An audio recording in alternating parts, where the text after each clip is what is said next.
नमस्कार। BA first semester economics और हमारा चैप्टर है लागत। लागत में आज हम सब पढ़ेंगे औसत स्थिर लागत। तो औसत स्थिर लागत क्या है, तो इसको तीन खंडों में औसत स्थिर लागत को हम लोग पढ़ेंगे। पहले औसत स्थिर लागत की अर्थ, उसके बाद एक सारणी और उसके बाद सारणी के द्वारा वक्र किस प्रकार से बनाया जाता है उसको भी हम सब समझेंगे। तो पहले औसत स्थिर लागत का अर्थ। तो औसत स्थिर लागत सीधा स्थिर लागत से संबंधित है। तो कुल स्थिर लागत में कुल उत्पादित इकाइयों का भाग देने से जो भागफल प्राप्त होता है उसे औसत स्थिर लागत कहा जाता है। कुल स्थिर लागत तुम्हें पता है, और प्लांट में कितनी वस्तुओं का उत्पादन हुआ है तो सीधा फार्मूला है कुल औसत स्थिर लागत बराबर कुल स्थिर लागत बटे कुल उत्पादित इकाइयां। मान लिया कि एक फर्म है, उसकी कुल लागत 1000 रुपए है और वह 100 इकाइयों का उत्पादन करता है। तो 1000 में 100 का भाग दे दो, जो भागफल आएगा वो क्या कहलाएगा? एवरेज फिक्स्ड कॉस्ट, औसत स्थिर लागत। तो इसके 2 जीरो रिमूव करते हैं, 2 जीरो रिमूव करते हैं तो कितनी हो गई? 10 रुपए। किसकी लागत है? एक औसत, एक जो इकाई है उसकी औसत स्थिर लागत कितनी है? 10 रुपए। तो इस प्रकार से आप औसत स्थिर लागत ज्ञात कर सकते हैं। औसत स्थिर लागत ज्ञात करने का जो सूत्र है, फार्मूला है, कुल स्थिर लागत बटे कुल उत्पादित इकाइयां। AFC बराबर टोटल फिक्स्ड कॉस्ट बटे टोटल क्वांटिटी प्रोडक्शन की।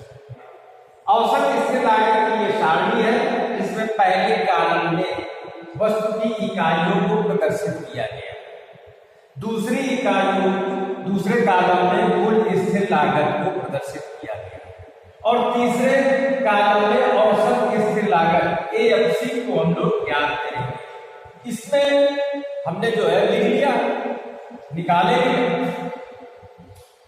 एक फर्म में जब कोई उत्पादन, किसी अभी उत्पादन शुरू नहीं हुआ, फिर भी हम चूंकि प्लांट और मशीनरी में स्थिर लागत, तो इसमें 200 रुपए का व्यय फर्म के मालिक ने किया है और औसत लागत अभी निकालनी नहीं है। फिर उसके बाद क्या होता है कि प्लांट में पहली इकाई का उत्पादन किया जाता है। कुल स्थिर लागत क्योंकि स्थिर रहती है तो 200 है। उसके बाद 200 में एक अगर भाग करेंगे तो कितना आएगा? 200 आएगा। तो पहली इकाई जो है, एक इकाई की औसत लागत कितनी हो गई? 200 रुपए। दूसरी इकाई का जब उत्पादन शुरू होता है तो 200 स्थिर लागत है और 200 में जब 2 का भाग करेंगे तब कितना आ जाएगा? 100 रुपए। तो दूसरी इकाई जो उत्पादित की जा रही है उसकी औसत फिक्स्ड का औसत स्थिर लागत, एवरेज फिक्स्ड कॉस्ट कितनी है? तो वो 100 रुपए। इस प्रकार से जब एक उत्पादक 5वीं इकाई का जब उत्पादन करता है तो स्थिर लागत 200 रुपए में जब 5 का डिवाइड करेगा 5 से तो कितनी आ जाएगी? औसत लागत 40।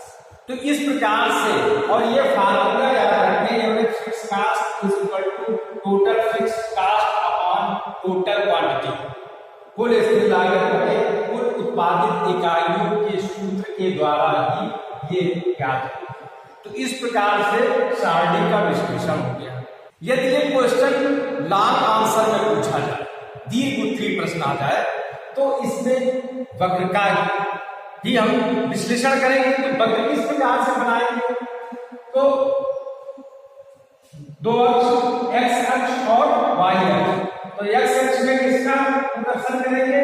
तो x अक्ष में उत्पादन को प्रदर्शित करेंगे और वो y अक्ष में किसको प्रदर्शित करेंगे? तो लागत को प्रदर्शित करेंगे। अब इस वक्र का निर्माण कैसे होगा?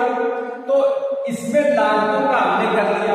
अब अधिकतम कितनी है? 200। तो उसी आधार पर हमने 200 अधिकतम लागत निर्धारित दिया।